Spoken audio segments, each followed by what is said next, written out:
Well, it was October 28th, 1998. The biggest building demolition in Detroit history happened in a matter of seconds. The Hudson building along Woodward came crashing to the ground. 18 years later, all that sits is really still an empty slab of concrete waiting for something new. Well, now we are learning that something new could be on its way soon, and it's big. It certainly would be. Rod Maloney live tonight.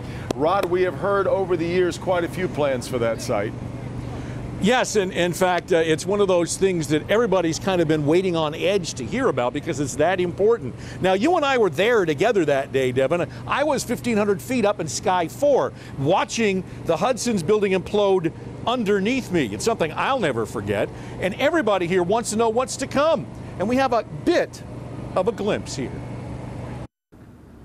Old-time Detroiters speak with reverence of the old Hudson's department store.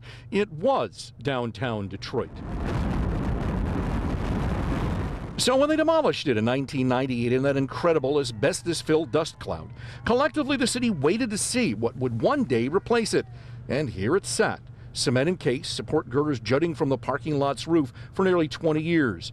Dan Gilbert's had the site for years now, and he spent a couple of $1 billion remaking the city. Real estate developer Jeff Hillman says that Gilbert's vision started out small. He recognized what he referred to as a building sale.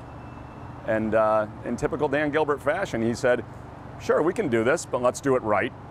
And let's do it big, and let's be dynamic. And in early 2015, Dan Gilbert's Bedrock development showed us this picture of a swooping glass structure, and we're assured today that this is really an outdated look for the site. They've gone back to the drawing board, and there are reports now that the new building could rise 60 stories into the air, and that would completely remake the entire city skyline. And Hillman says you can expect the unexpected. The respect for the history of the site will certainly be conveyed in the size and scope in whatever's there in its future. Yeah. And it's something that I think the world's going to be pointing to, and I think it's something that the world is going to come see and use and enjoy.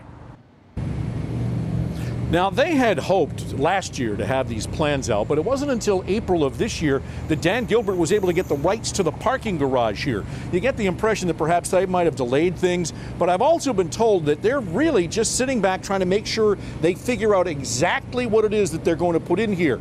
And so it could be, one of those things that they're really sitting on, because really, is there any rush to start building a 60-story office tower? Probably not. Back to you. Well, the last I heard, Rod, I believe there was we were about 2 months away from a deadline for submissions on plans. Is that still where we are?